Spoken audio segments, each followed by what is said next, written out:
All right, today I'm going to show you guys how to do sequential reactions. The bottom line when you're doing stoichiometry, if you're working for somebody in the industry, it's not these reactions are not always just single reactions that you're having to work out. You're making sulfuric acid, which we make tons of in the United States every year, making ammonia for fertilizer, or using ores to make metals. There are several reactions that are involved in those processes.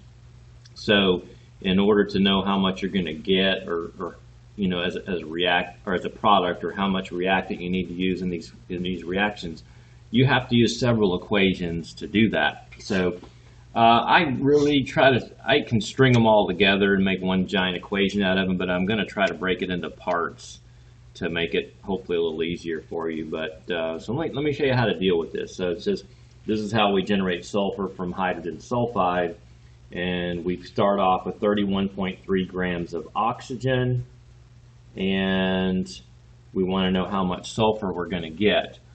Now you have to start, first of all, we're starting with oxygen, and here, in order to get to sulfur, see, the initial reaction is not going to get us sulfur, but the next reaction will get us sulfur. So what you have to do is you have to go from oxygen to a product that is a reactant in the next reaction, because what you have to do is produce this and then collect it and then react it with the hydrogen sulfide and get a sulfur. So we have to do two steps to do that. So we have to go, and if you go, well, which reactant do I go to? You have to go to the reactant you have to go to a product, I should say, that is a reactant in the next equation. So we're going to go from here to SO2, and then we're just going to go from SO2 to S. And like I say, we can deal with it with two different problems. That might be the easiest way to look at it and to do the problem. So first of all, we got 31.3 grams of oxygen. We're going to go to moles. That's what we always do to start a problem, over grams of O2. So oxygen weighs 32 because it's diatomic. And then we're going to go to moles of SO2 because, like I say, it is a reactant in the next equation. And so we got to produce the SO2 and collect it first. So we're going to go to moles of SO2 here over moles of oxygen. And then according to this equation, 3 moles of oxygen is going to get us 2 moles of SO2. And so we can work that out. And let's see, we get 0.652 moles of SO2 when we do that. So 0.652 moles of SO2. That's not our final answer. We now take that amount of SO2 and see how much sulfur it's going to get. So it's just another problem. So 0.652 moles of SO2. So we're going from SO2 now to S. And so it's already in moles, so we can go now to moles of sulfur over moles of SO2. Remember this step, this step here, we're always getting these numbers from the equation. So now in this equation, 3 moles of sulfur is produced by 1 mole of SO2. And we want the answer in grams, so we're going to go to grams of sulfur, because they're asking for grams, over moles of sulfur. 1 mole is 32 grams. So 0.652 times 3 times 32, and we end up needing 62.6 grams of sulfur.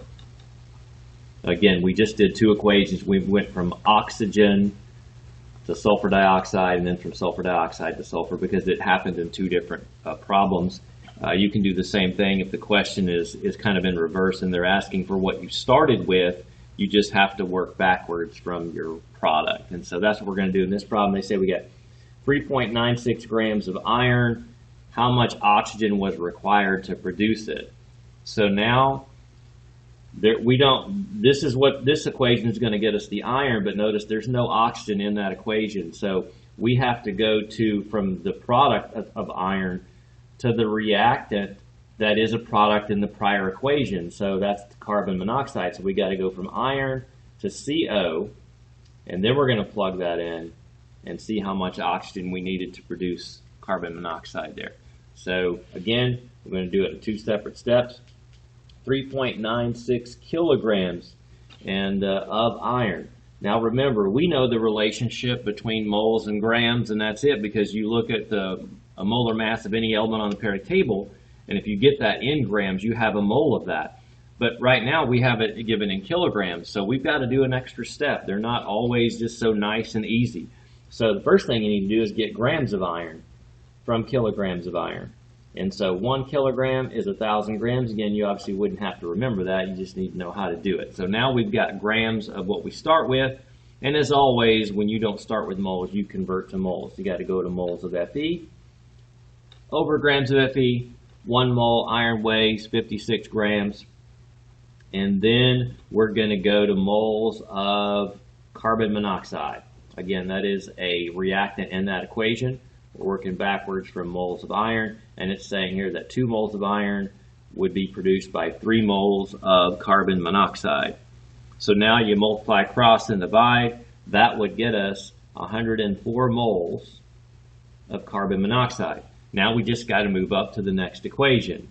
So, because they want to know how much oxygen we needed to start with to do this. So we need to get 3.99 kilograms of iron, we need 104 moles of carbon monoxide. So now we're starting with that. We've got 104 moles of carbon monoxide. Again, we've got to go from that to oxygen, the reactant there. So moles of carbon monoxide to moles of O2 over moles of carbon monoxide. And that equation, it's telling us there 2 moles of carbon monoxide would be produced by 1 mole of oxygen. And that's where we stop because they only want the answer in moles of O2. So 104 divided by 2 is 52 moles of oxygen. There you go. Sorry about that. You couldn't see that. But 104 moles of carbon dioxide to moles of oxygen. Again, we're just working backwards. Same thing we did on the prior equation. You got to go from one equation to the other. Don't panic if you struggle with these. This is not a big part of what we would test you over, although these are some of the types of things you might see in a higher level chemistry class for sure. And one last question here for you. It's just another question to show you that stoichiometry problems can be a little more difficult than just your standard mass problems or particle mass problems. So again, we're talking about the space shuttle and those outside tanks, and how much oxygen is required to react with some hydrogen there. So the first thing, remember, in those tanks, the one tank has hydrogen, the other has oxygen, and the product there would be H2O. Then you need to balance an equation associated with that. There's the equation for it. And it says, so let's read what the question, you have 679.5 tons of oxygen in one tank, and then it reacts with hydrogen in the other tank. How many tons of hydrogen would be in the other tank to react with all the oxygen? So we're basically having to figure out how much hydrogen we need in the other tank. So the first thing we're going to do there is we have 679.5 tons of O2.